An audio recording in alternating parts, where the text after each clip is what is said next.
My name is Martin Dyar. I'm from Ireland, from the west of Ireland. County Mayo is home, but I live in Dublin. I've published a collection of poems, Maiden Names. I've written a play about the Irish poet Thomas Moore, and during my time in the residency, the last couple of months, I've been progressing a novel called Ursa Major, which is going very well.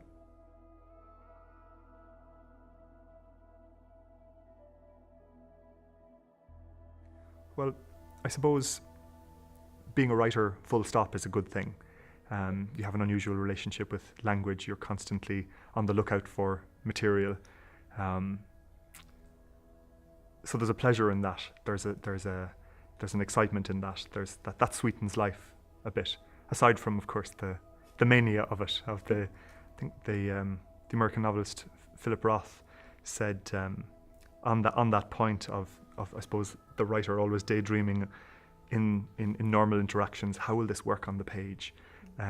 He said it's not that everything is literature, but that everything can be, and I like that kind of I like that hook. I like the prickliness of that and the insight of that. But to be a writer in Ireland, I suppose is particularly special because of the tradition that's there. To be an Irish person and to feel the Irishness of the work of Joyce, of Beckett, of Yeats, of Brian Friel, of Seamus Heaney, to feel part of that, that artistic wealth is very, very special. As an Irish person and as an Irish writer, you have a particular access to that pantheon that the great Irish literature just feeds into your dreams, I suppose, and so there's always a sense of an exciting prospect and an exciting foundation. And then, of course, when you travel, people respond to you as an Irish writer in the light of the achievements of the great Irish writers, and that's fun.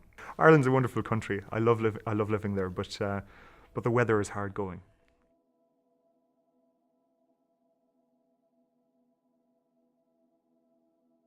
I write because I need to. I write in order to see, to rebel against my own ignorance whenever possible. I write in order to probe into the mystery of existence. I write in order to give voice to things or to people that strike me as perhaps being in danger of being overlooked or misrepresented. I write for pleasure, because language is magical. That's a sketch. That's a sketch.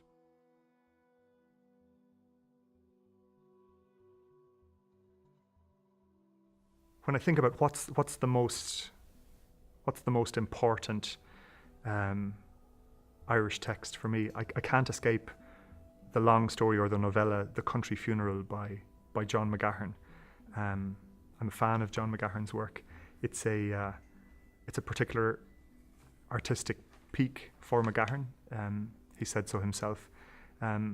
Extraordinarily moving story. Two brothers returning home for a funeral. Their relationship, the idiosyncrasy of the country funeral itself, which really seems to capture so much about rural Ireland. The warmth of the prose, the sensuousness of it, the form of the story itself are all magical, and it's got McGahern's trademark kind of sociological warmth, his extraordinary ear for colloquialism, his extraordinary vision of underrepresented lives. So very, very, very special. I'm always looking for people who've read it, so I can talk about The Country Funeral by John McGahern, and it's in his collected stories. It was never published as a novella.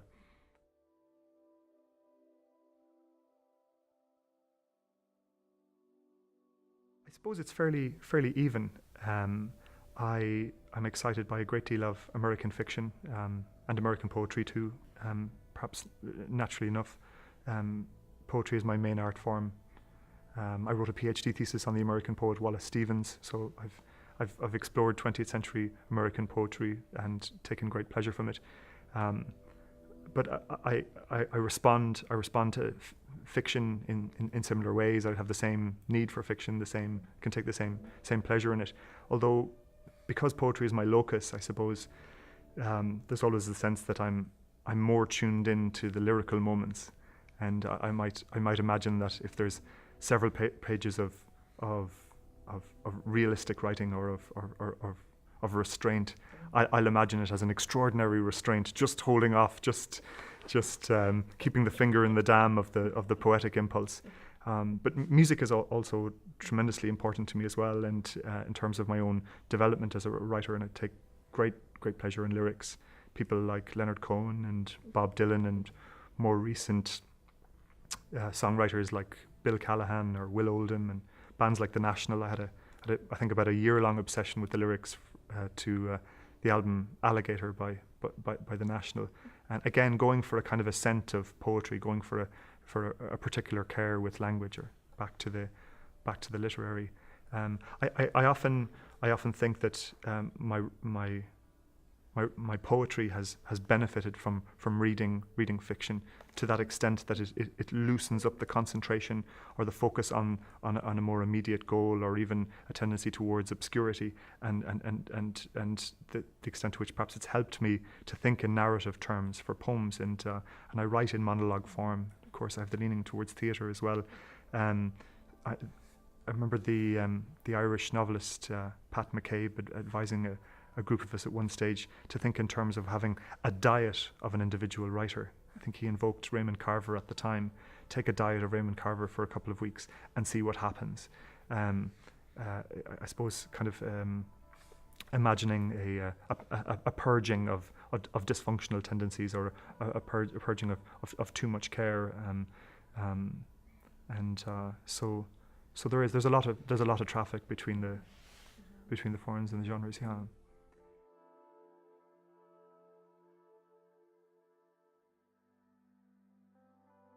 Yeah, I absolutely do. I suppose thinking it in terms of literature, and we have a tremendous support system in Ireland. I'd feel very strongly that literary organisations, literary centres, theatres, and festivals be supported consistently, and not just annually, but with long-term programme funding, because they are a cultural lifeblood for the country, and they not only benefit the literary audience and a general audience, they benefit writers also. So there's a buoyancy for the literary arts that comes from that national governmental taxpayer investment in those structures. I also believe strongly that and inevitably writers need support. The key thing is time to write, time to develop.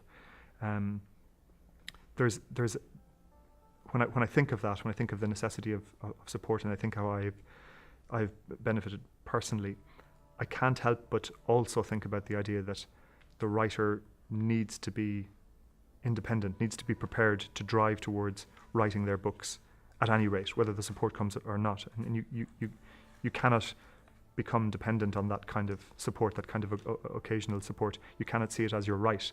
I think I often think of something William Faulkner said, which you could summarise as pencils and beans. I think he said pencils, beans and whiskey, but that's all he needed. And he'd labour for 50 hours a week. He would still write his novels. He saw himself as a machine, and it's very impressive, and of course threatening for any writer, any aspiring writer to read that and think about that. And but the drive has to be there, and for most writers, it's about embracing a period of a couple of decades, where you get up at 5 a.m. instead of getting up at 8 a.m. And that kind of stuff is inescapable. But in terms of bursaries, in terms of fellowships, in terms to the extent to which the state remains committed to those structures, to those opportunities, there is certainly a yield, there's certainly a result, because they benefit individual artists enormously. And and the work gets made, it becomes available.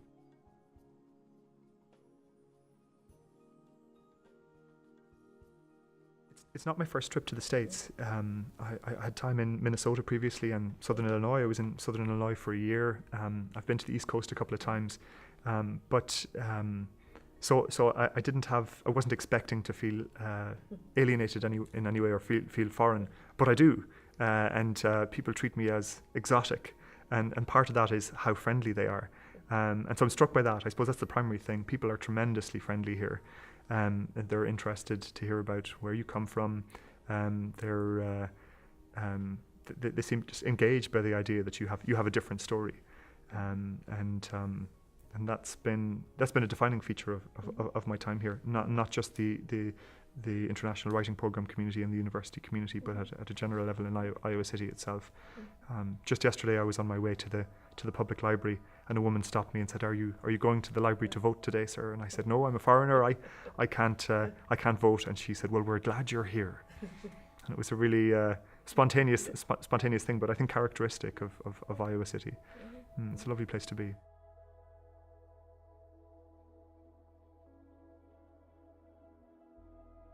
There isn't. I haven't been preoccupied by something in particular. If I think about my writing and the way people sometimes respond, I've always welcomed a considered response to an individual poem or to an individual line. You spend so much time on the work that any sign of somebody reading slowly or reading carefully or feeling something is tremendous. So I would always be very open to that. I find sometimes after public readings, people will come up and say the strangest things. People can be extraordinarily candid and confessional, as if the experience of the reading prompts something deeper, and they trust you somehow. I recently, during a reading where I had read a poem called Huckleberry Finn Day, which has in fact been turned into a chapbook by the international writing program here, to my delight, it's a beautiful thing, created in collaboration, of course, with Sherry DeGraw from Imperium Press. I read that poem recently, and an elderly man, a retired school teacher, as it happens, from Iowa City, wanted to ask me about the fact that when I had talked about the River Moy in County Mayo, which was the subject of the poem, I said the words "the River Moy," and he said, "We would never say the River Mississippi. It's the Mississippi River." And so we found ourselves in that place, and that curious kind of point of linguistic divergence. And later in the night, I had a lovely chat to that man. I went down to his car with him outside the venue. He wanted to give me a copy of a book as a gift. And as he got into his car, he said, "Now, when I'm driving home tonight, I'm going to cross the River Iowa."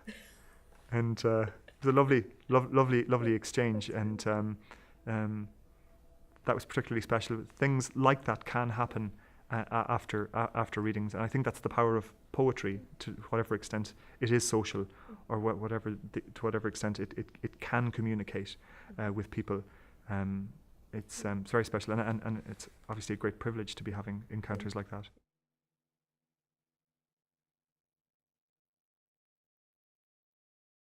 Yes, I'm going to read a poem from my book, Maiden Names. It's called The Badger. Go out, good sun. Traipse off across the hill. In dripping hood with lewd nocturnal eye. Go out and slouch across the walls of dawn, all aptitude and bluebell pride and tooth.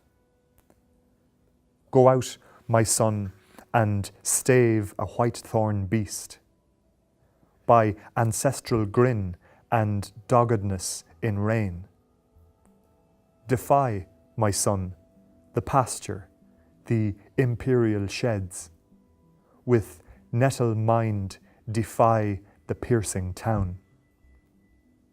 And when, by farming, son, the farms are lost, and tangled night becomes a badger's throne, then restore my fattened son. The digging way. Unlatch the earth. Release your father's bones.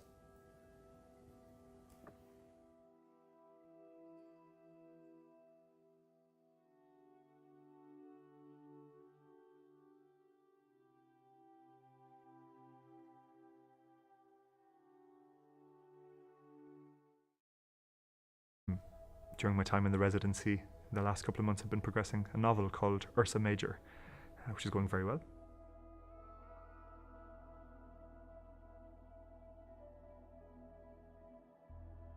Well, I suppose being a writer full stop is a good thing. You have an unusual relationship with language. You're constantly on the lookout for material.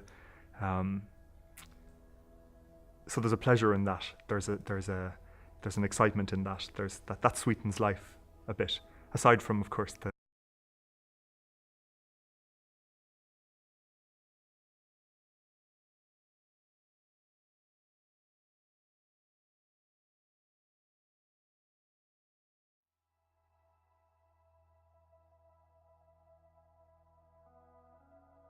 my name is Martin Dyar.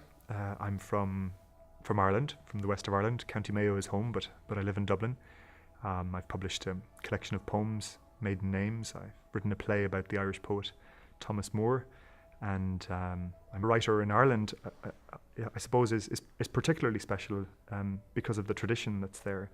To be an Irish person and to feel the Irishness of the work of Joyce, of Beckett, of Yeats, of Brian Friel, of Seamus Heaney, to feel part of that,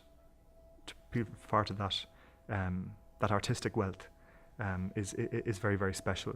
As an Irish person and as an Irish writer, you have a particular access to that pantheon that the great Irish literature just feeds into your dreams, I suppose, and so there's always a sense of an exciting prospect and an exciting foundation. And then, of course, when you travel, people respond to you as an Irish writer in the light of the achievements of the great Irish writers, and that's fun. Ireland's a wonderful country. I love living there, but the weather is hard going.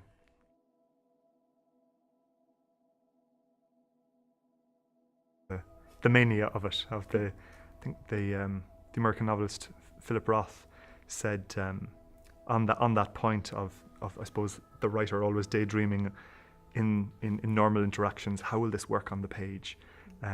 He said it's not that everything is literature, but that everything can be, and I like that kind of I like that hook. I like the prickliness of that and the insight of that. But to be a